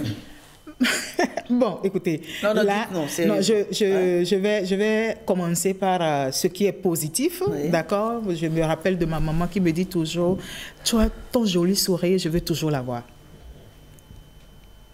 Quand elle voit que je me sens un peu triste, c'est-à-dire, quand je vais la voir, je ne suis pas épanouie comme habituellement, elle me dit, mais attends, le sourire là, c'est passé où? Je veux le voir. Maintenant, mon papa, lui, il a l'habitude de dire, bon, ouais, vite à Gidja alors. Vite à Gidja. Oui, voilà. Donc, je ne saurais dire qu'est-ce qu'il met dedans, d'accord? Mais bon, c'est sûrement sa manière à lui. Ça vous a souvent dérangé? Bon, vous savez, moi, j'arrive à la résilience. Facilement, j'arrive à surmonter toutes ces choses-là. Donc, quand je me mets devant le miroir, je trouve que ma tête n'est pas grosse. Je me dis, bon, voilà. Non, pas vraiment. Je me dis, il a menti. Oui, je me dis, c'est sûrement sa manière à lui de dire ce qu'il ressent, peut-être en ne mettant pas exactement les mots qu'il faut sur son état d'âme, sur ses sentiments. Donc, du coup, bon, écoutez, ça passe et puis ça n'a pas fait trop de tort. On est là, on fait avec. C'est vrai que nous, on en parle aujourd'hui, on en rigole même sur ce plateau, mais ce n'est pas le cas de certaines personnes. Ah, oui. Ça me rappelle cette histoire d'une influenceuse aux prises avec elle-même actuellement. Parce que dans son enfance, elle a eu des soucis avec sa mère. Et aujourd'hui, les deux sont devenus presque... Elles sont comme des ennemies, en fait. Et elles s'affrontent même par médias interposés. La mère, à l'époque, était chanteuse. La mère, à l'époque, était chanteuse et n'hésitait pas de traîner un peu son enfant un peu partout, l'ivoirienne, voilà. Elle n'hésitait pas à traîner son enfant un peu partout. L'enfant a même subi des viols. Des viols que la maman semble banaliser un peu. Et donc, on sent en cette jeune femme qu'elle n'a jamais oublié ce qui s'est passé dans l'enfance. Elle en veut presque à sa maman de ne l'avoir pas soutenue, de l'avoir laissée dans les mains de pervers. Et donc finalement, c'est vrai que nous, on en rit aujourd'hui, mais c'est de véritables drames chez certaines personnes, Lalia Dimiton. Oui, voilà une blessure. Une blessure, elle ne va jamais oublier. Vous demandiez si on a subi quelque chose du genre. Oui. Oui. Puisque plus nous en parlons, plus nous nous en libérons, plus nous en parlons et puis nous prenons conscience et puis essayons de remédier, plus nous nous en libérons. Et plus nos enfants vont nous comprendre. Vous voyez, il y a des parents qui, même s'ils sont fiers de vous, ne vous disent pas ouvertement qu'ils sont fiers de vous. Ouais. Moi, quand j'étais plus jeune, donc enfant, bon, il faut d'abord dire que je suis celui qui a le teint clair parmi tous mes frères, demi-frères comme chose là. Et mon papa avait l'habitude de dire, bon, nous veillons. C'est-à-dire un certain Ransou aux lèvres rouges. D'accord. Pour marquer votre différence. Oui, oui. Alors qu'il était... C'est avec le temps que j'ai analysé tout ça. Alors qu'il était fier de moi. Fier de mon teint. Est-ce que vous voyez? Oui. Bon. Et mon papa, il a aussi que quand vous faites bien, les parents ne vous disent pas ce que vous faites de bien. Ils ne savent pas complimenter souvent. Complimenter. Voilà. Et c'est mal. Et c'est mauvais. Et c'est mauvais. Ouais. Parce que vous pensez que vous ne comptez pas. Est-ce que vous voyez? Donc mon papa, quand je fais quelque chose, il faut que je le triche pour voir est-ce qu'il approuve, est-ce qu'il n'approuve pas. Vous cherchez son approbation, pas le regard. Parce que mon papa ne parle pas beaucoup. D'accord. Quand c'est des flammes qui jaillissent de ses yeux, tu dois savoir que ce que tu fais là, ce n'est pas bon. Ce n'est pas bon. Mais s'il arrive qu'il sourit un peu, ou je il est un peu content. Il est un peu content. Donc tu sais que tu dois poursuivre ce que tu fais là. Alors que c'est torturer l'enfant. Ouais. Il faut lui dire ouvertement ce qui est, ce qu'on sent, ce qui ne se fait pas, quelles sont les conséquences, etc. Il faut le lui dire. C'est vrai, l'enfant a souvent besoin d'amour. Il a même besoin parfois qu'on le prenne juste dans ses bras. Ce n'est pas souvent. Oui. L'enfant a besoin d'amour. Nous sommes des êtres d'amour. Nous devons nous savoir aimer. Et ça aussi, c'est un véritable traumatisme. Il y a des enfants qui grandissent en disant mon père ne m'a jamais pris dans ses bras. Mon père ne m'a jamais dit je t'aime. Oui, parce que ça compte pour l'enfant. Et c'est là où il faut connaître chaque enfant. Quand l'enfant aime se coller à vous, là, il ne faut pas le rejeter. Il a dit, tu me déranges trop. On est fatigué et puis l'enfant, surtout vous, nos mamans, vous devez savoir combien vous comptez pour nous. Parce que c'est un pacte de 9 mois. Oui, mais... L'enfant est la sécurité, symbolise la sécurité pour l'enfant. Pardon. La maman n'est pas toujours de bonne humeur, la liée à l'intimité. Parfois on rentre, on est fatigué, l'enfant... Ce n'est pas une excuse. D'accord. Et c'est là où nous devons reconnaître qu'il y a des professionnels qui nous aident à nous recentrer. Est-ce que vous voyez? Oui, donc je parlais. Ma maman, elle, quand je la dérangeais, qu'est-ce qu'elle disait? Elle disait, tu n'es pas mon enfant. Tu n'es pas mon enfant. Pas une temps de forte pluie là. Moi, je passais et j'ai entendu quelqu'un pleurer. Oui, dans une rigole. C'est là où je m'étais penchée et j'ai vu l'être qui pleurait et j'ai eu pitié de toi, j'étais pris. Ah oui? Oui. C'est maman qui disait ça? C'est maman qui disait ça. Parce qu'elle, c'était ce qu'on lui disait aussi. Effet de transmission. La psychogénéalogie, oui. Mais ça arrive à quoi, ça? Mais c'est bien que ce que je réclamais là, je m'abstenais de réclamer, de le réclamer. Elle est ma bienfaitrice. Et est-ce qu'il faut encore que je la dérange tant? Ça m'a suivi. Ce que je vous dis là, c'est avec le temps et mes études et avec la spiritualité que j'ai pu comprendre. Ça a fait que même dans mon parcours, même devant des brimades, quand je subis, je n'arrive pas. Parce que je me dis, il va encore me faire du bien demain. Ce n'est pas la peine que je réagisse. Or, ce faisant, je fais jouir davantage la personne bourreau. Parce qu'il a du plaisir à me le faire, il continuera toujours à le faire. Donc ça me marque, ça intimide. Est-ce que vous voyez? Ça vous... La mésestime de soi. Voilà l'une des conséquences. Vous n'arrivez pas à challenger votre vie. Est-ce que vous voyez? Vous ne vous aimez pas suffisamment. Vous ne vous aimez pas suffisamment. J'aurais une question. Oui. Pourquoi pas?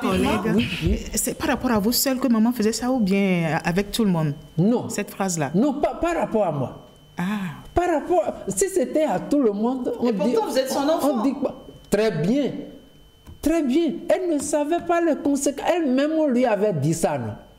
D'accord. Donc, vous voyez, il y a des valeurs négatives que nous prenons comme valeurs positives.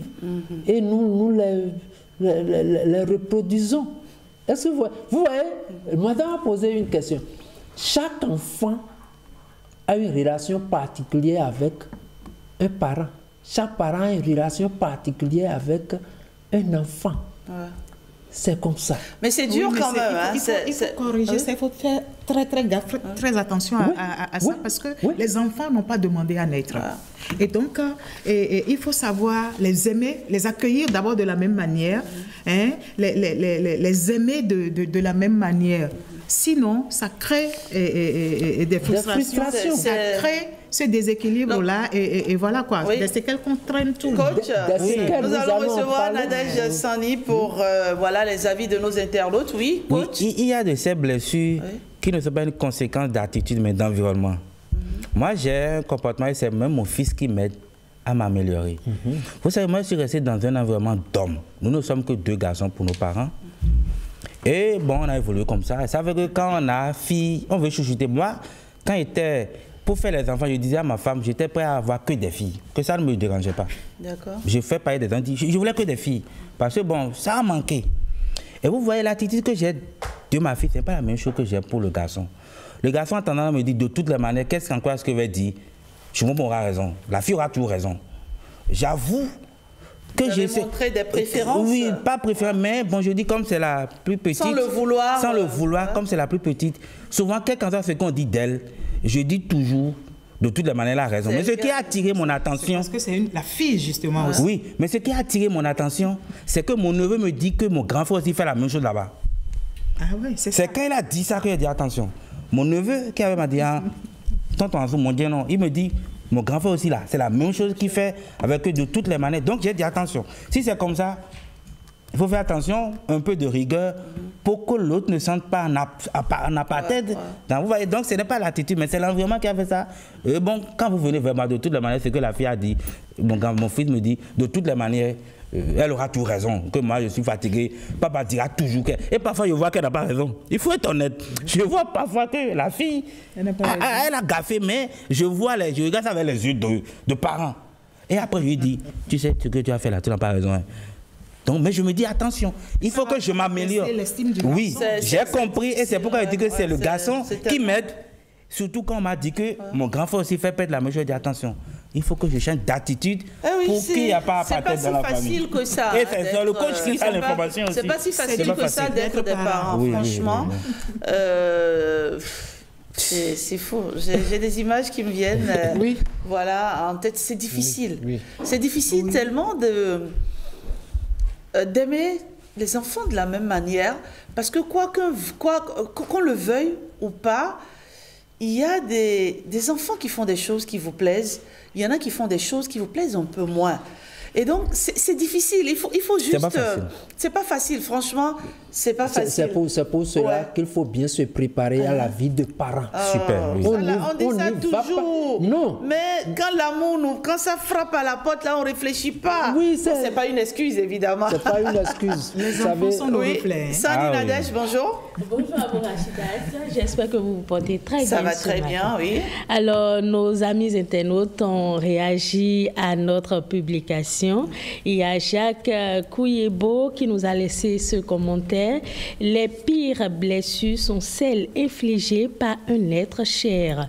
Quand les parents qui sont censés éduquer et chérir leurs enfants deviennent les bourreaux de ces derniers, la douleur est profonde et intense. L'enfant manquera de confiance en lui, va stresser et parfois penser à se suicider. Pour en guérir, il faudra du temps et se faire d'autres amis. Emmanuel Amouzou estime que ces blessures ne se guérissent pas sans cicatrice. Selon cet internaute, il faudra creuser et chercher le vrai problème afin de le résoudre, sinon que le découragement, la dépression et tout ce qui va avec peut emporter la personne victime par la suite. Pakinos, la diva, a aussi réagi à ce post en disant « C'est dur, je n'arrive pas à en guérir, c'est un problème psychologique ». Seflimi Edgar pense que certaines personnes que certaines blessures sont indépendantes de la volonté des parents. Selon notre ami, ces blessures sont causées pour vous sauver de la méchanceté gratuite du voisinage ou soit pour vous préparer au tissu de problèmes que constitue la vie humaine. Il cite aussi en exemple la trahison des parents qui, dans ce cas, est difficile à oublier parce que la confiance est brisée. Emmanuel Belmonde affirme que ces blessures intérieures causées par des proches sont très douloureuses. Il poursuit en disant « La mienne dure 8 ans ». Et il se pose la question de savoir si un jour il pourra en guérir. Prince HKR n'a pas grandi avec des blessures. Il dit que c'est grâce à la médiation de la parole de Dieu qu'il est très bien mentalement et moralement. Et nous allons finir par Gonzalo Boris qui pense que pour guérir de ces blessures, il faut rappeler constamment aux parents ce que l'on a subi. Et voilà. il faut communiquer, Et ce qui n'aide pas aussi dans le processus de guérison, puisque nous allons déjà vers la fin de ce débat, professeur Lali Adimitan, c'est quand l'autre qui est auteur de ce traumatisme-là ne reconnaît pas son tort. Parce qu'en réalité, vous commencez à guérir dès lors que... C'est vrai qu'on a dit, les internautes l'ont dit, on peut blesser nos enfants sans forcément le vouloir. Mais dès lors que l'enfant manifeste sa déception, manifeste sa douleur, on devrait, en tant que parent, faire un travail sur nous-mêmes, au besoin présenter ses excuses à cet enfant qui s'est senti blessé. Là même, le processus de guérison part de là, professeur. Notre ego ne nous permet pas de faire ce pas positif-là. Ce pas spirituel, je vais dire. Parce qu'on se réfugie dans son ego de parent, dans son pouvoir. Non, ce n'est pas bon. D'accord. Et il ne faut pas que nous attendions à ce que l'autre reconnaisse. Parce que ce n'est pas l'autre, c'est nous. C'est vous qui souffrez. Je rappelle ici, d'autres peuvent me critiquer négativement. Nos parents et nous nous sommes choisis. Nous nous sommes choisis. Il faut s'en référer à Louise Hay. Nous nous sommes choisis. Si nous ne nous sommes pas choisis, c'est que Dieu est méchant. Il n'est pas amour. C'est compte tenu des leçons que nous devons accumuler en vue de bien faire notre voyage de la vie que nous avons ces parents-là qui ont ces faiblesses-là. D'accord. Il faut le comprendre et il faut les comprendre. Ils sont toxiques peut-être parce qu'ils sont de bonne foi. Ils ne veulent pas de mal pour nous. Mais voilà qu'ils ont d'autres contraintes, d'autres charges émotionnelles, le stress, qui ne leur permet pas de bien jouer le rôle de parent, mais plutôt celui d'être toxique à nos côtés. Donc le travail, ce n'est pas un travail de pouvoir, mais un travail d'amour. Ne nous attendons pas à ce qu'ils confessent ce qu'ils nous ont fait. C'est à nous-mêmes de chercher, de nous guérir. Le grand commandement, c'est quoi? D'aller... Aime Dieu, aime-toi, aime ton prochain comme toi-même. C'est à nous de faire le grand travail sur nous-mêmes. Aller au besoin vers les psychologues. Aller au besoin vers les psychologues. Non, ce n'est pas au besoin. Allez aux psychologues, aux gens qui vous aiment. Développez vos talents, vos dons. Parce que tout ça soulage. Il faut choisir maintenant vos compagnies. Vous pouvez avoir de la charité pour tout le monde, mais ne vous mêlez qu'aux gens de bien. Ne vous mêlez qu'aux gens qui sont corrects avec vous. Vous pouvez avoir des défauts, ils vous acceptent avec. Tout en vous aidant à surmonter cela. Aujourd'hui, on va aller vers des gens qui et c'est là où on dit l'enfant qui sait lire est un enfant sauvé. Ça s'applique bien ici. Il y a des livres, il y a des ouvrages, il y a des ouvrages adaptés. Créez-vous des amis qui sont vraiment de bons amis. Merci. Est-ce que vous voyez? Oui. C'est ça. Merci, votre animal de compagnie. Si c'est un chat, si c'est un chien, parce que c'est du harcèlement, hein? Et ça irradie dans toute votre vie. Familiale, conjugale, tout et tout, partout. Merci, Lali. Dieu ne vous sauve pas facilement de ça. On va y revenir sur ce débat. On va en faire, on va dire, une suite. On va en faire un épisode 2 la semaine prochaine. Merci pour le choix de ce thème, cher Sandrine Nadège. Oui, qu'est-ce qu'on peut dire pour sortir de ces débats rapidement, Ariane Haïté? Alors, je dirais merci déjà. Je dirais se réconcilier avec soi-même et pardonner. C'est très important. Apprendre à en parler. Il faut en parler. Parce que le fait de parler, quelque chose ne va pas vous en parler, vous vous auto-soignez. C'est ça le chic des femmes. Les femmes, quand on dit les femmes, vous bavardez trop, bavardez. D'accord? Mais pas n'importe où et pas n'importe comment. Exactement, mais c'est-à-dire faites juste en sorte de ne pas vous porter préjudice après à travers tout ce qui sort de... Sinon, c'est guérissant, ça soigne, d'accord? La plus belle femme au monde ne pouvant que donner que ce qu'elle a, il faut savoir que les parents ne peuvent que reproduire ce qu'eux-mêmes, ils ont vu faire, ils ont reçu de leurs géniteurs. Alors, le bourreau, parfois, ne peut pas vous présenter des excuses. Voyez-vous? Donc, ce n'est pas possible. Il faut montrer de la résilience et savoir qu'il faut pardonner, il faut se libérer. Merci, merci. Voilà. Coach, en quelques mots rapidement. Oui, dans le processus de guérison, je dis parfois, il faut accepter qu'on a ces défauts. Je pense, dans la vie de couple, je laisse les parents.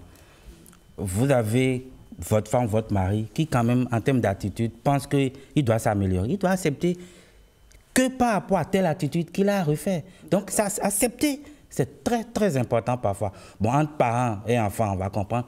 Mais quand c'est dans un environnement familial, dans un couple, celui qui est dans ce processus de guérison doit accepter qu'il doit faire du chemin, qu'il doit faire un effort. Très bien. Nadège Sani? Oui, Rachida, je dirais que c'est pas toujours facile de discuter avec les parents parce que certains d'entre eux n'acceptent pas que ce soit des enfants, leurs propres enfants qui viennent leur faire des reproches.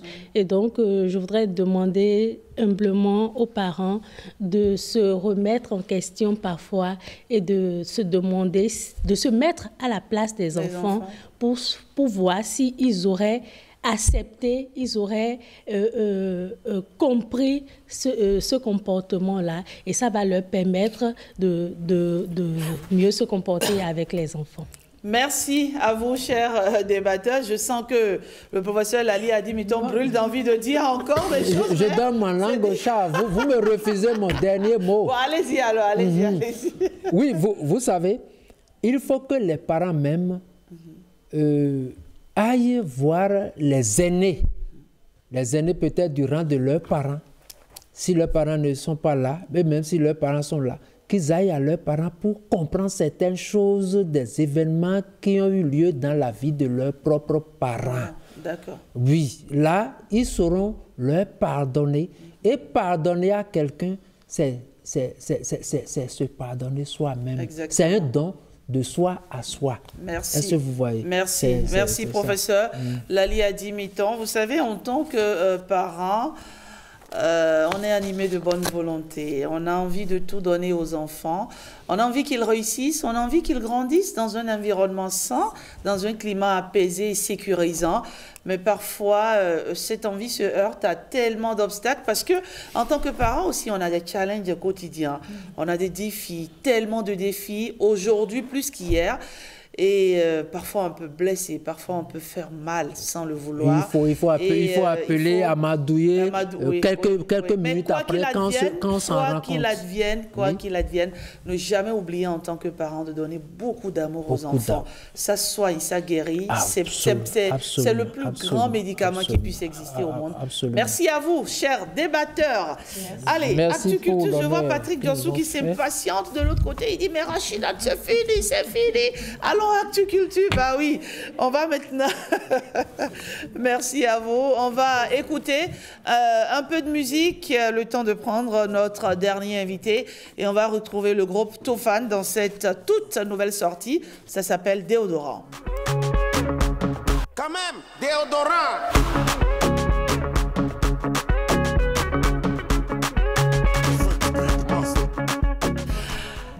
Toofan, Déodorant, c'est la toute nouvelle sortie du groupe. Et oui, maintenant nous allons, Patrick Diossou. Oui, nous allons flûter. Voilà, merci, nous allons flûter. Il y en a qui disent que c'est un instrument céleste. Oui. C'est un instrument qui vous fait entendre la voix des anges. Oui. Bon, je ne sais pas si ce matin, on va entendre la voix d'un ange. De toutes les façons, il est avec nous ce matin. Son nom, c'est Hans Flûte. De son vrai nom, Anselme Solé Gandhi. Bonjour, Hans Flûte. Oui, bonjour. Ça va ce matin? Oui, ça va très bien. Oui. Alors, toujours avec ta flûte, hein, n'est-ce pas? Oui. Montre-nous un peu la flûte. Bon, voici la flûte. La flûte, oui. Oui, bon, c'est un instrument qui a des trous, disons, et 7 trous ici et un trou ici qui est derrière. Ça a un bec aussi. Oui. Donc, on appelle ça la flûte à bec. Très bien. Donc, alors, Anselme Solegandji, il faut dire que tu es né le 21 avril 2025, n'est-ce pas? Et tu as... 2005. 2005 plutôt. D'accord. Okay. Le 21 avril 2005, et tu as commencé par t'intéresser à la musique depuis le bas âge. En 2020, tu as voulu pratiquer de la musique moderne et tu t'es intéressé à la flûte à bec. Pourquoi la flûte à bec? Tu aurais pu t'intéresser à la guitare, au piano, à n'importe quel autre instrument. Pourquoi la flûte à bec? Bon, la flûte à bec, juste parce que je m'intéresse souvent, j'aime souvent les instruments avant, surtout la flûte. Quand j'écoute souvent dans les musiques, ça m'intéresse beaucoup. C'est à cause de ça que je me suis... Surtout la musique cubaine, salsa. J'aime beaucoup ça. Je me fais aussi dans la musique traditionnelle. Oui. Ça m'inspire beaucoup. Très bien. Il y avait dans ton entourage quelqu'un qui jouait à la flûte, non? Ou, comment tu as découvert la flûte? Bon, je n'avais pas quelqu'un dans mon entourage. Moi, j'ai voulu juste commencer un instrument et j'ai eu à rencontrer une amie qui avait ça mais qui ne savait pas jouer en fait. Donc je lui ai dit, est-ce qu'il peut me vendre ça? Donc c'est là que j'ai payé chez la personne et avec le temps, je vais sur le net, je vois certaines personnes qui font des vidéos aussi. Donc c'est avec le temps, j'ai commencé par mes essais pour un peu m'améliorer avec le niveau. Et il faut dire que grâce à tes performances, notamment, tu es venu sur les réseaux sociaux en 2022, et tes contenus ont attiré tellement de monde. Et à ce jour, tu as pu réunir plus de 20 000 abonnés sur Facebook et près de 400 000 abonnés sur TikTok. Allez, on va l'écouter un peu. Et le premier son, c'est... On va écouter du Vano, d'accord? On va écouter du Vano avec la collaboration, la complicité, bien entendu, de la région. On y va en flûte.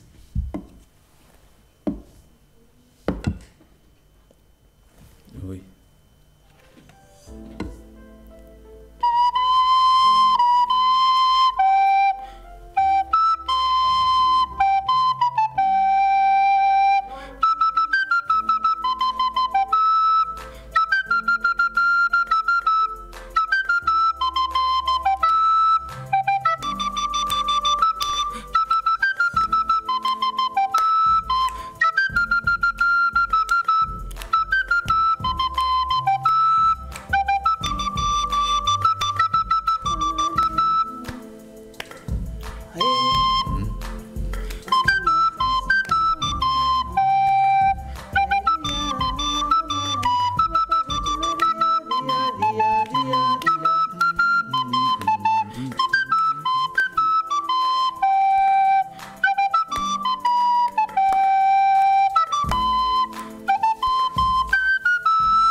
Bravo! Ensuite, Vano Baby, bien repris en tout cas. Allez, on va passer à une autre chanson, un peu de Adja Piano. C'est bon, on y va? Toujours avec la complicité de la réalisation. On y va.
Mais il faut beaucoup de souffle hein, pour...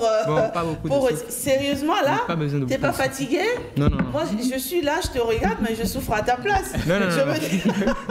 Non, pas besoin bah de oui, mais c'est parce que c'est aussi ta passion, c'est ce que tu fais tous les jours. Oui. Donc, du coup, ça passe crème, quoi. D'accord? Allez, ensuite, dans la vie, qu'est-ce que tu fais? Tu ne joues que de la flûte? Bon, je joue la flûte, bon, c'est ça ma passion, je m'intéresse à ça. À part la flûte, actuellement je suis étudiant et en première année universitaire. D'accord. Où ça? Dans quel... À l'université d'Abomey-Calavi. Oui, quoi précisément? La FLAC, l'anglais à la FLAC. À l'anglais, do you speak English? Yeah, I speak it. Ah, ok. I speak it. Allez, un troisième son pour finir. Centrinos, c'est bon, ça te dirait d'y aller sur du Centrinos? On y va.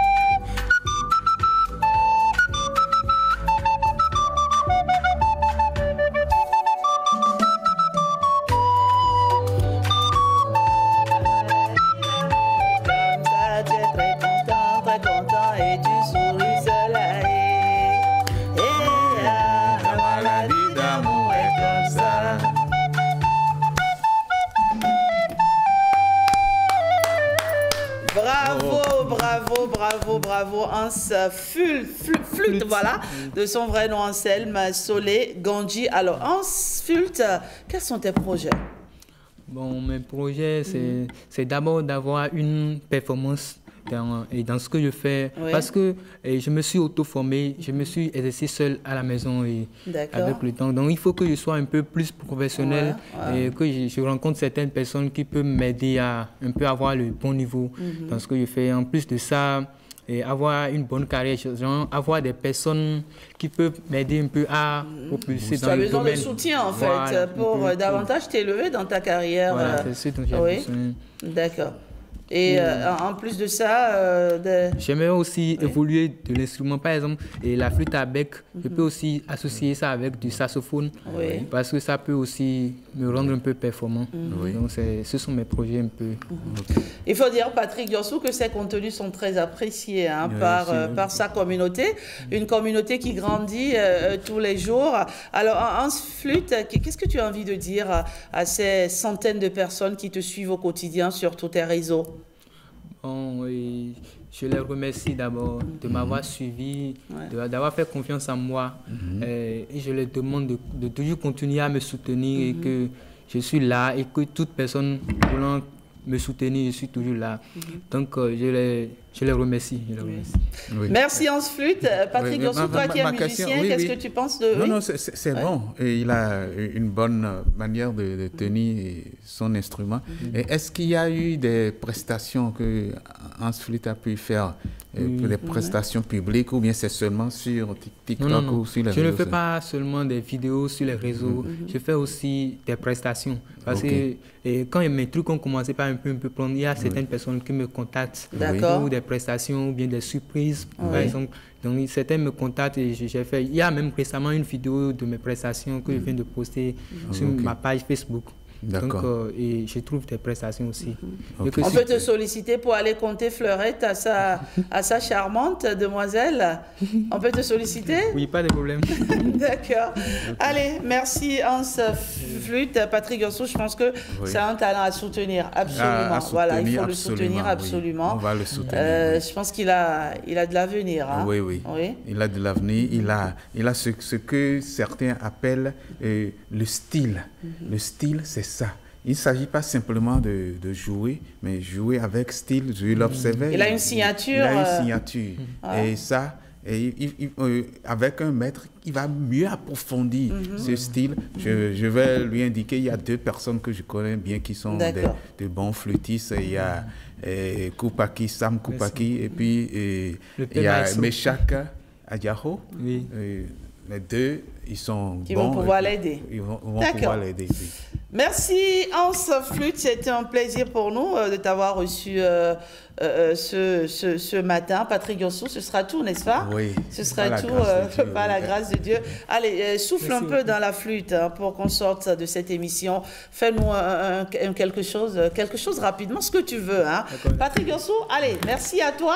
Oui. Mon cher, on va se retrouver. Allez, vendredi prochain, toujours sur votre émission 5-6-7 matin. Prenez bien allez-y, prenez bien soin de vous, chers amis téléspectateurs. On se retrouve vendredi prochain. N'oubliez pas, c'est tous les lundis, mardis, mercredis, jeudi, vendredi quand il sonne 7 heures.